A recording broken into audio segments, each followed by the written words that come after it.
This is the early edition, a curated weekday guide to major news and developments over the past 24 hours, curated by Lizzie Jennings and read by an automated voice. Published August 18, 2026 on Just Security, an essential resource for those shaping a just and secure world. Here's today's news. Iran war. President Trump told reporters yesterday that Iran is unlikely to agree to the deal he wants and called for its surrender, as he ruled out extending a temporary ceasefire agreement that expired yesterday.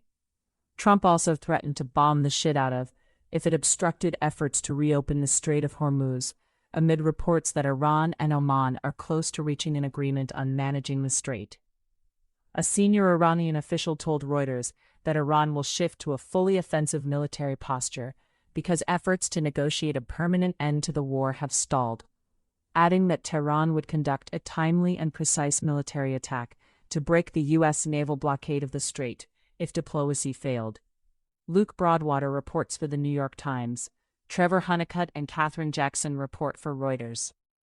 Turkish President Tayyip Erdogan urged Trump in a call to pursue talks with Iran to de-escalate tensions between the two countries, and offered Ankara's support for peace efforts, the Turkish presidency said today, Reuters reports. The UK Maritime Trade Operations received a report today that a vessel was struck by an unknown projectile while transiting the Strait of Hormuz, causing engine room damage and a crew casualty, Reuters reports. 2 drones targeted the office of the Kurdistan Regional Government's prime minister and the home of the region's intelligence chief in northern Iraq yesterday, the KRG security agency said. The agency added that the attack was launched from Iranian territory, without clarifying whether the drones had hit their target. An Iranian news agency reported that Iranian Foreign Minister Abbas Araqi told his Iraqi counterpart in a phone call that there is no information indicating the attack originated in Iran. Russia is shipping drone components, ammunition, and TNT to Iran through the Caspian Sea to help Tehran replenish stockpiles damaged during the war, according to a European government document obtained by NBC News. Iran war, Yemen. Yemen's Houthi military spokesperson Yahya Saree yesterday claimed that the Houthis attacked a Saudi military ship and 4 escort vessels in the Red Sea with missiles. 2 sources from the Yemeni government told Reuters earlier in the day that the Houthis attacked an out-of-service ship in the Bab el-Mandeb Strait with 6 missiles, Reuters reports. UN High Commissioner for Human Rights Volker Turk yesterday called on all parties to de-escalate tensions and spare the Yemeni people from further misery. Turk warned against a return to full-scale conflict following the Houthis' deadliest attack in years, which killed 58 government troops, according to a military source. Gavin Blackburn reports for Euronews. Iran war, Lebanon. Israeli flags planted on the main coastal highway in southern Lebanon are a violation of UN Security Council Resolution 1701, which ended a 2006 war between Israel and Hezbollah, the UN peacekeeping force in Lebanon said yesterday. Iran war, other developments. Major Jason Watson, a U.S. airman arrested last month for calling for Trump's removal over the Iran war, said in an interview yesterday that he was willing to accept military punishment for his dissent. During the interview, Watson characterized the war in Iran as an act of U.S. aggression and compared the U.S. military actions to Russia's invasion of Ukraine.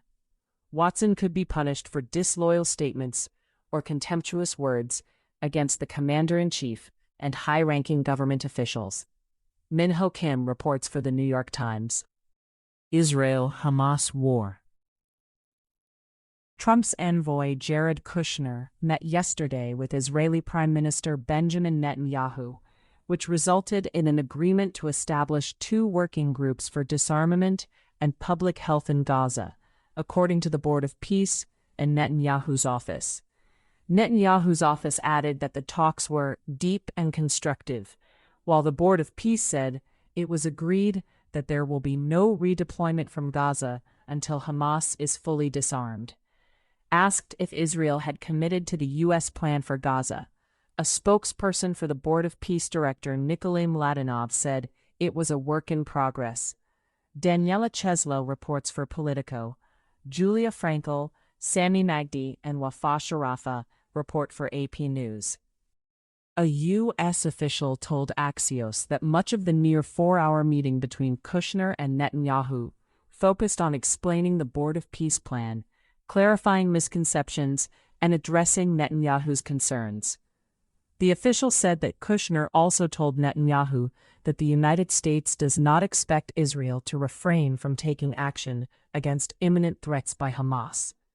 However, while Kushner and Netanyahu were meeting, Trump told Fox News that Israel should stop its airstrikes in Gaza, seeing as Hamas has agreed to disarm.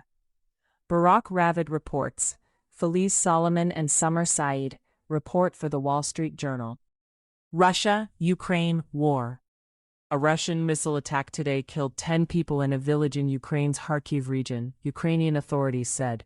Reuters reports. Ukraine launched 620 drones at Moscow and surrounding areas overnight, according to Moscow Mayor Sergei Sobyanin.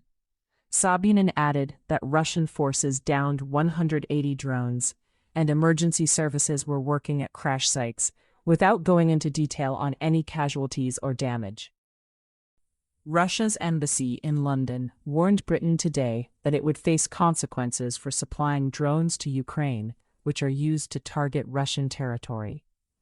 The embassy was responding to a report in The Times over the weekend, which said British-made drones had been used for long-range strikes against Russia for the first time.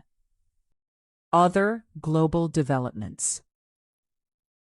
Zambia's president, Hakainde Hichilema, was declared the winner of a second term early this morning. Hichilema won 60% of the vote, according to the Electoral Commission of Zambia. John Elagon reports for the New York Times. 8 Israeli airstrikes hit the Abu al-Duhur military airbase in northwestern Syria early this morning, targeting the runway and storage facilities, according to a military source. The Israeli military had not commented on the attacks at the time of writing, Reuters reports. Indian security agencies arrested more than 200 terror operatives linked to Pakistan, preventing potential subversive attacks around India's Independence Day last week. Indian Home Minister Amit Shah said yesterday. Pakistan's Foreign Affairs Ministry said it strongly rejects the allegations made by Shah and called them propaganda. Reuters reports. Tech developments. NVIDIA said yesterday that it had agreed to spend as much as $105 billion to back one of the world's largest data centers, which is being built in Ohio and will be leased to OpenAI. Callie Huang reports for the New York Times. Trump-backed World Liberty Financial is collaborating with Hong Kong-based venture WorldClaw, which offers AI models developed by Chinese companies. A Reuters review found that 43 of the 90 models available through WorldClaw's website were developed by Alibaba, Baidu, Z.AI, and other Chinese technology companies the Trump administration says pose risks to national security and intellectual property. Lawrence Delavine reports. U.S. Foreign Affairs.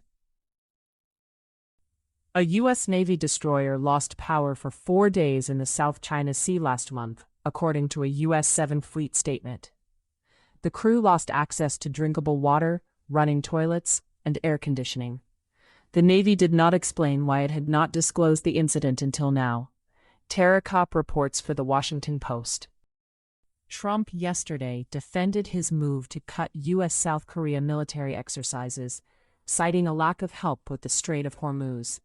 South Korean President Lee Jae-myung said today that a solid alliance with the United States underpins national security, but also called for stronger independent defense capabilities in light of Trump's recent statements. The U.S. Korea commander has begun discussions on scaling back joint South Korea drills. Cleve R. Woodson Jr. reports for The Washington Post. Hyung-Jim Kim reports for AP News. Joyce Lee and Kyu Sok Shim report for Reuters. U.S. immigration developments. Democratic members of Congress held a public forum yesterday on the fatal ICE shooting of Johann Sebastian Duran Guerrero in Maine last month. The Department of Homeland Security has said the Inspector General would investigate an agent's decision to open fire.